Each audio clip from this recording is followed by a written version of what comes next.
Hi, Backyard Science here with you again. This whole week we've been talking about observation and getting out in nature and being able to observe things with your senses.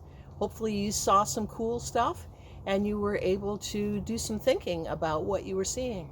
That's what we're going to focus on this next week. We're going to talk about the process of inquiry. So once you notice something, what do you do with that noticing? So we're going to be talking about the things you wonder about. We're going to be talking about curiosity. That is a really important second step when you're a scientist. First you observe, then you start wondering about what you observe and collecting data about it. So I'm going to take you on a little walk where we're going to do an example of that process of observing and wondering, and then ultimately we'll see if we can come up with some conclusions. This week we're going to really be curious by nature. All right, backyard scientists, let's give it a try. I start out by listening, and you can tell if you listen closely that I'm very close to a major street. There's lots of traffic. That tells you that I'm probably in that awesome neighborhood park I told you about. So let's start observing. Remember that we're just looking for what we see. We're not going to make guesses about why right now. We're going to try to gather all the data and then we'll get started. So let's look around and see if we see anything interesting here. So many things that are interesting, but what's that? That's something unusual. I see some wire wrapped around a tree. Remember, not making guesses, just noticing. Huh, that's a strange thing to see here in the middle of the forest. I wonder what else we'll see. Okay, I'm a little bit further down the trail now. You can still hear that traffic, but you can tell that I'm walking away from it because it's a little bit quieter. Oh my heavens, this is such a gorgeous day to be able to explore my park. The sun is in the sky, there's a few clouds, but it's just an awesome warm day. Let's listen for a minute and see if we can hear anything besides that traffic.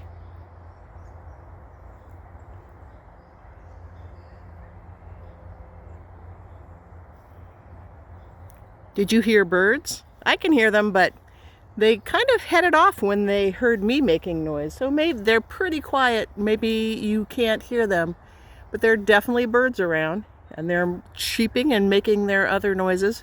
I wonder what that's about. There's a bridge in the trail and it leads over a very tiny little stream. You can see the water pouring there and listen to it. Pouring pretty well. We've had some good rains in the past. Let's listen for a second.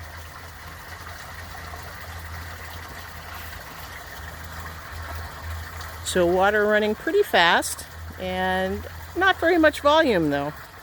I'm probably only 150 feet from, hear the birds? From the last spot that I stopped, but things are starting to change. I noticed that the water has become much wider and much slower. Do you see anything else curious about this spot? Here's something else that's interesting. I noticed that the ivy on these trees is really beginning to turn yellow, which is pretty strange because ivy is a pretty tough character. And most of the places in this park, it's green and lush and growing rapidly. I wonder if that has something to do with our mystery. We're starting to get some big clues now. I see a little bird enjoying this area. So if this is the same stream and the water here really isn't moving at all. There's also a sign that says no dogs, sensitive habitat area. Habitat area. The bird certainly was enjoying it. I wonder who else is. Just a few feet down the trail I noticed some other characters who are appreciating this special habitat. You see one goose on the shore and one goose in the water. Oh, I hear somebody fluttering back there too. I wonder if we'll see them as we get closer.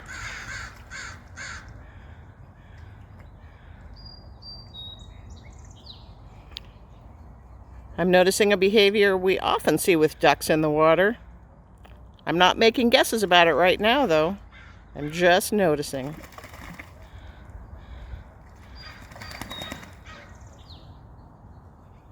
This spot is really giving us some clues. The water is all stopped here. Lots and lots of sticks. If we look closely at those sticks, they're not just regular sticks. The bark's missing. The ends are pointed. I think the character that is making this habitat so great for these other animals is giving us a lot of clues. I'm a little further down the trail now. Remember when we crossed that little bridge, how small that trickle of water was? Look at what is going on here. This is the same stream. We've got a super, super good clue over here. What does that look like? I bet you have some guesses now based on things that you know from your experience. Things you've read, things you've seen, maybe even things you've experienced. Let's go a little bit further. Do you have a guess at this point? Can you put together all the pieces of data, all the observations that we've made, and make a guess about what animal might live in this habitat? Well, we've seen several of them, but there's one character in particular who's responsible for this great habitat area.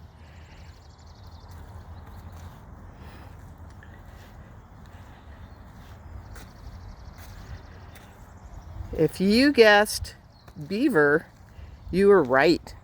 This area is an area that beavers love. And as we talked about earlier, it's right close to the road. So they are able to make their living here in this tiny stream in this busy park next to a major road.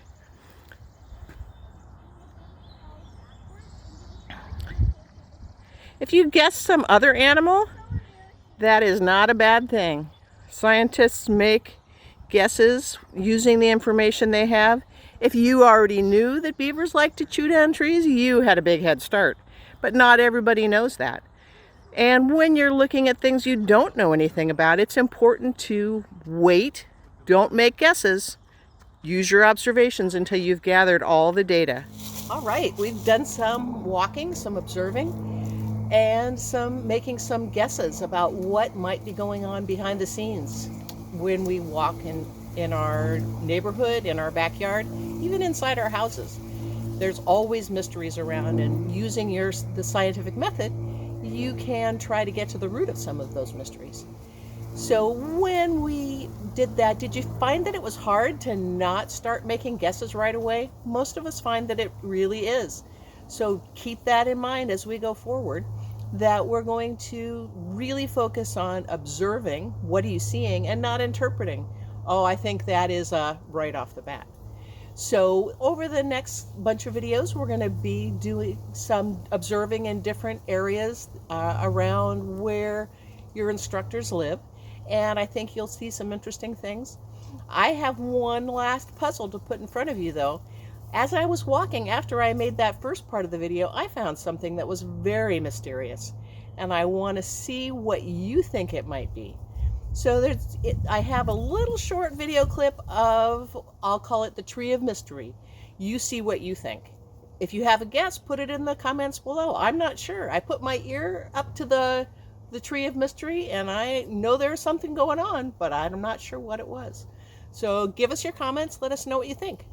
And you'll see lots of different ways of looking at the process of inquiry over the next few videos. Thanks a lot. See you soon.